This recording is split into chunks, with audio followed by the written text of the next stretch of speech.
Get ready to learn the top 10 public speaking blunders to avoid at all costs.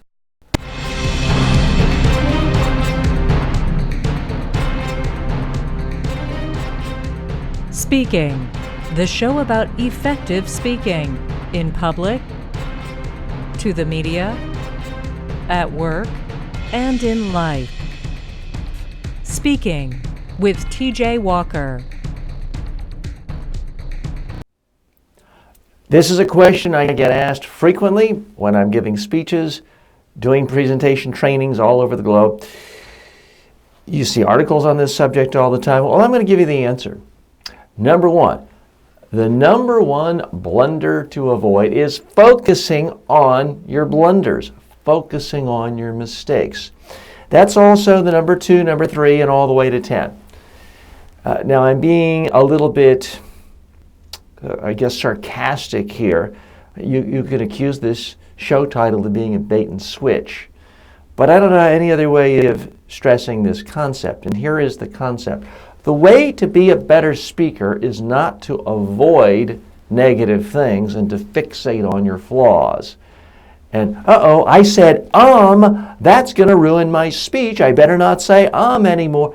That is not the way to be a better public speaker. The way to be a great speaker is to focus on a few interesting ideas that you can talk about in a natural, compelling way. Make those as interesting and as memorable as possible for your audience. Focus on your strengths. Focus on the good ideas you have. That's the secret.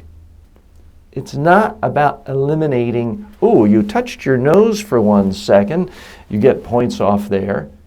You said and 3 times in 30 minutes, so that's a blunder. That is completely the wrong way of looking at this. More in just a moment.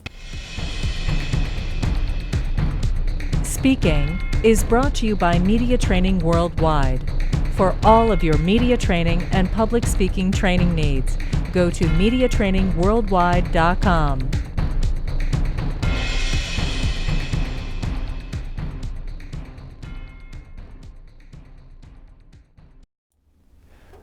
The first thing all of my clients ask me after they've stood up and given a speech or a presentation in our day-long training workshops is, okay, TJ, rip me apart, tear me apart, tell me everything I did wrong.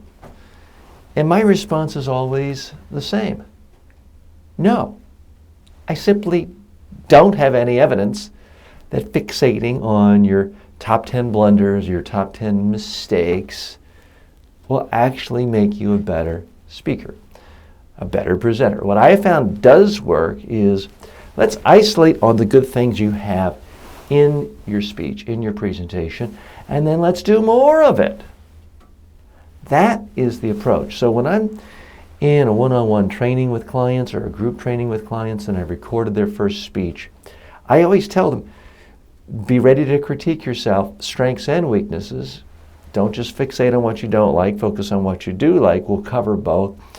But then when I ask them to stand up and give their critique of themselves, the first time I say, forgive me, this may seem rude, I apologize in advance,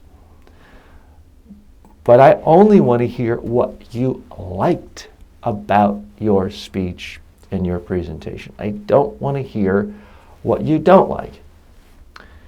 And an amazingly high percentage of the time, people will tell me, TJ, I only have a list of things I don't like. It's a lot easier to talk about what I don't like. I have 25 things on my list of stuff that I don't like. But I stick to my guns. I say, sorry, don't want to hear it. And then I go around the room and I ask everyone else in the room to say what they liked about that individual's speech. And there's always half a dozen things or more that people like in someone else's speech. So part of learning how to be a great speaker is learning a little detachment so that you can look at yourself and figure out what is working.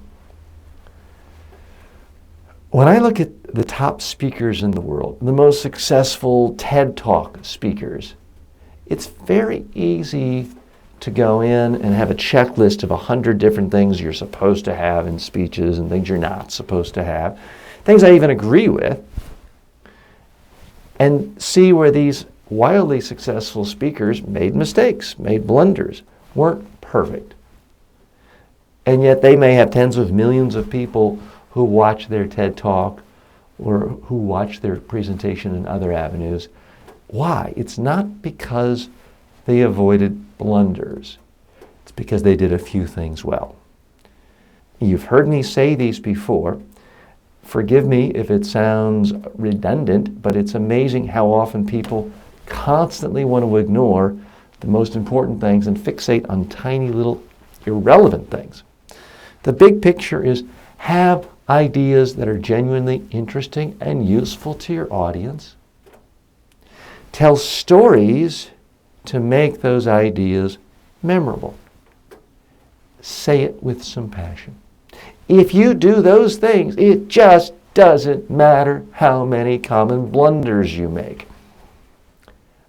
Amy Cuddy, someone I've criticized on this show for some of her philosophies and so-called research about how to speak more effectively using a Wonder Woman pose. I actually want to compliment how well she speaks, but I do want to point out that she does something that most speaking experts would say is a mistake.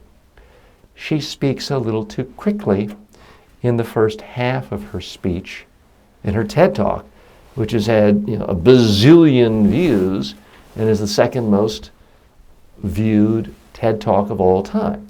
Obviously a huge success. It obviously resonated with a lot of people. People remember it. Why? She had one big idea. She revealed personal stories that were compelling, interesting, and memorable, and she said it with emotion.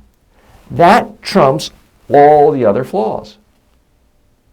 You can point out other speakers who are captivating, memorable, but have uhs and ums. Oprah, Martha Stewart, they speak with uhs and ums sometimes. They're still successful communicators. So I want to challenge you, all of you who click on articles on the Huffington Post and Facebook, top 10 speaking blunders to avoid. And I do want to apologize by using that same gimmick on the title of this show. But I do want you to realize being a great speaker is not about being perfect with some 100-point checklist of did you move your hands 10 degrees to, between 10 and 2? Did you have 0 ums?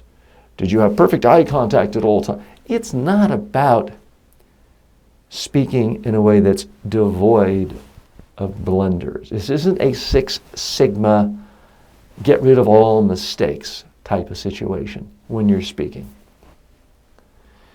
What it really is about is can you do just 1 or 2 things well and focus on your strengths. And it just doesn't matter.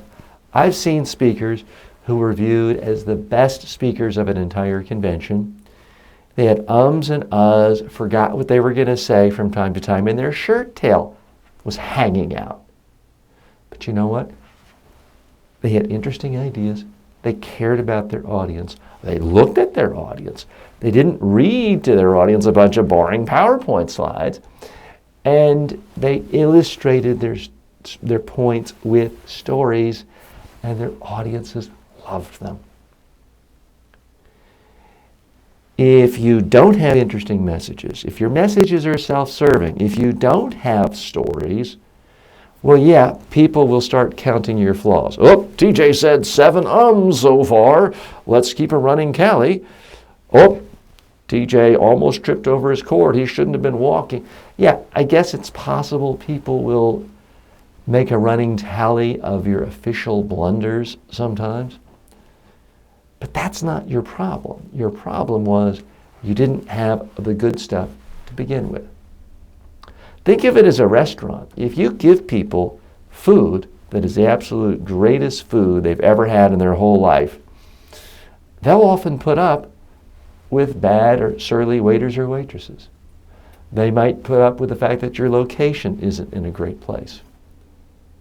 They might put up with the fact that you're closed on certain nights when they want to go out to eat. If you have the absolute tastiest meals ever, you could still succeed as a restaurant. But if you have the most beautiful restaurant in the world, very attentive waiters, great lighting, great music, but you have no food and no drink, you're not going to last very long. Or if you're only serving frozen dinners that have not been thawed and cooked, it's not going to matter how many other things technically you did right. Oh, good signage, nice menu, good mood music, good light. None of that is going to matter if your food is actually horrible. And when it comes to public speaking, your food, that's your ideas, your passion you bring to it, the stories you have to make it memorable. So please stop focusing on avoiding blunders and start focusing on making your ideas come alive, be interesting, and memorable. I'm TJ Walker. As always, may all of your presentations in life be a huge success.